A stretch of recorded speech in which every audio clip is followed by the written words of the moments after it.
ये आलू छोटा सा, एक आलू लिया मैंने बारीक काट के। ये प्याज,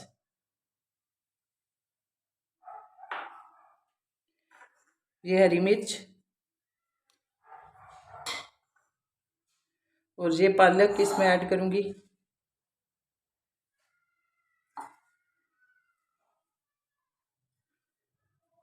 और बाकी ये वाला बेसन, बाकी बेसन वाला मटेरियल।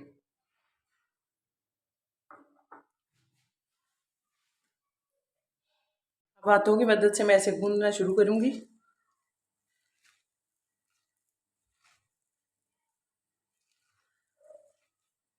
और इसे मैं थिक से ही गूंद के रखूँगी, क्योंकि ये पालक पानी छोड़ेगा। प्याज और आलू सारे ये चीज़ें, सब्जियां जो हैं ये खुद से ही पानी छोड़ देती हैं, इसलिए मैं मज़ीद पानी इसमें ऐड नहीं करूँगी। थोड़ा सा गूंद के रखूँगी और उसके बाद ये खुद ब खुद ही मिक्स हो जाएंगी चीज़ें और बेसन नज़र आना शुरू हो जाएगा।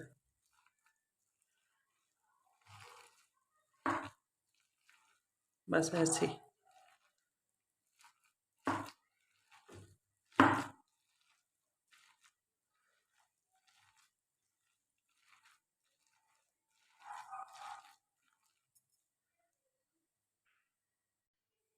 ये हमारा बेसन तैयार हो गया और हमने उसमें 2 चम्मच बेसन और ऐड किया था, और बाकी सारा ये सब्जियों ने पानी फिर से छोड़ दिए, हमने पानी नहीं डाला।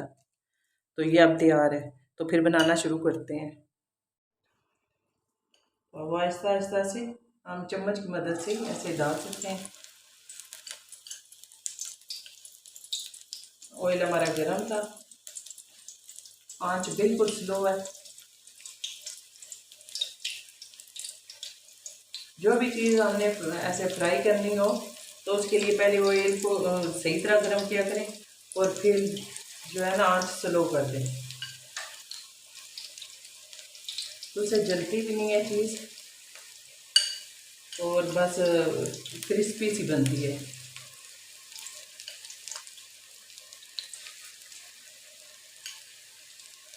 ये हमारे पकौड़े बहुत जल्दी तैयार होने लगे। पकौड़ों की साइड चेंज करते हैं।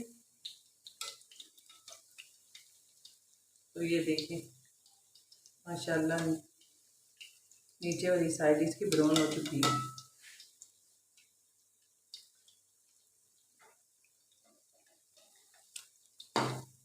तो ये बहुत ही जल्दी तैयार हो जाते हैं, क्योंकि इसमें कोई ऐसी चीज़ तो है नहीं जो गलने में देर लगाएगी। पालक खुद बहुत जल्दी गल जाती है, और प्याज, बंद गोभी और एक आलू डाला है, और वो भी मैंने बहुत बारीक काट के, इसलिए बहुत जल्दी तैयार हो जाएगी। थोड़ा भी चेक करते हैं।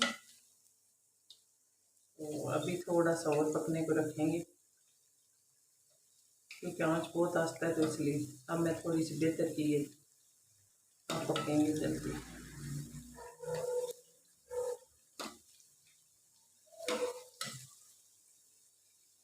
तो ये सब सब्जियों वाले पकोड़े, हर सब्जी का एक अपना जायका और टेस्ट है। बैंगन वाले पकोड़े इतने मज़े के बनते हैं। पकोड़े तो बहुत ही किस्म के बनते हैं, चिकन पकोड़े, बैंगन पकोड़े, आलू पकोड़े और पालक पकोड़े, और उसके फिश के भी बनते हैं। बहुत सारे जो भी सब्ज़ी ऐड करना चाहें तो करके तो बना सकते हैं। खाली प्याज से भी प्याज के रिंग बना के वो भी बनाएं तो बहुत मज़े के बनते हैं।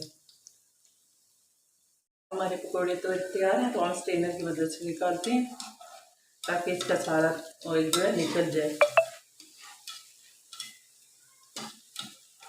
तो पालक के पकोड़े ज़रूरी बनाया करें, ख़ासकर ये रमज़ान में, क्योंकि सारा दिन बंदे कुछ नहीं खाते। तो इसमें सबसे ये वो वाइट सब्ज़ी है जिसमें आयरन की मिकदार सबसे ज़्यादा है।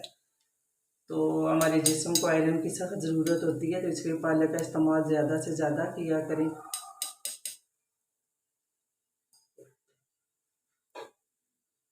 अब हम पकोड़े बनाते हुए ये ख्याल रखा करें कि मैं तो अक्सर ये कहती हूँ कि ये क्रिस्पी बनेंगे, क्रिस्पी बनेंगे, लेकिन अगर हमारे घर में बूढ़े अफराद हैं, अम्मी अबू जैसे, तो वो फिर उनको ये क्रिस्पी वाली चीज़ें इतनी अच्छी नहीं लगती।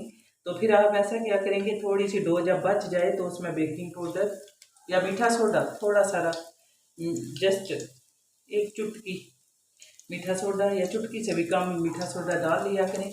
उससे पकोड़े बहुत ही नरम और मज़े के फूल के बनते हैं। और हमें अपने वालिदैन का तो सबसे पहले ख्याल रखना चाहिए, क्योंकि वो हैं तो हम हैं। हमारी हर खुशी उन्हीं से वाबस्ता है, तो जो मिल रहा है उन्हीं की बदौलत मिल रहा है, तो उनका ख्याल रखा करें।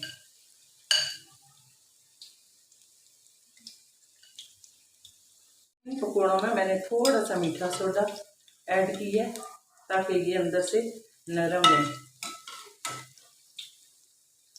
क्योंकि वो हर बंदा वो उतने क्रिस्पी नहीं पसंद करता,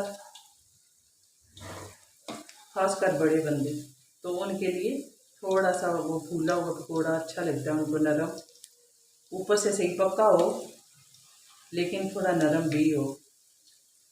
तो इसमें मैंने थोड़ा सा मीठा सोडा डाला है, चुटकी से भी कम। तो ये अब फूले हैं, फूल के बन रहे हैं। ये आपकी मर्ज़ी पे है, अगर आप पसंद करें तो तब डालें।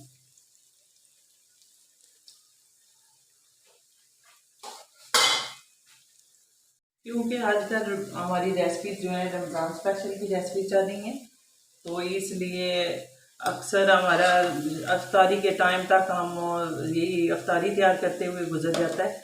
लेकिन आज हमारे कारी साहब फरमा रहे थे कि जो शाम से जब हमारी अफ्तारी होती है तो उससे पहले 5-10 मिनट पहले ख़वातीन को काम ख़त्म कर लेना चाहिए, क्योंकि वो टाइम होता है कबूलियत का टाइम, ताकि कोई दुआ मांगो, पूरा दिन इबादत की है, अल्लाह ताला का रोज़ा रखा है, नेक काम किए है, तो उसके लिए भी टाइम होना चाहिए।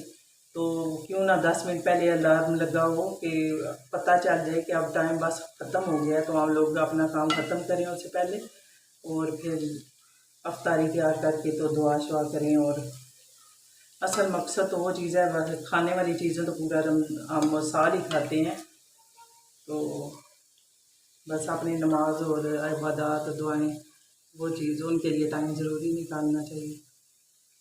जी बस मुझे उम्मीद है आज की रेसिपी पालक पकौड़ी आपको पसंद आई होगी। अगर पसंद आई है तो वीडियो को लाइक करें, कमेंट करें और शेयर करें, और हमारे चैनल को सब्सक्राइब करें। शुक्रिया, जज़ाकल्लाह खैर।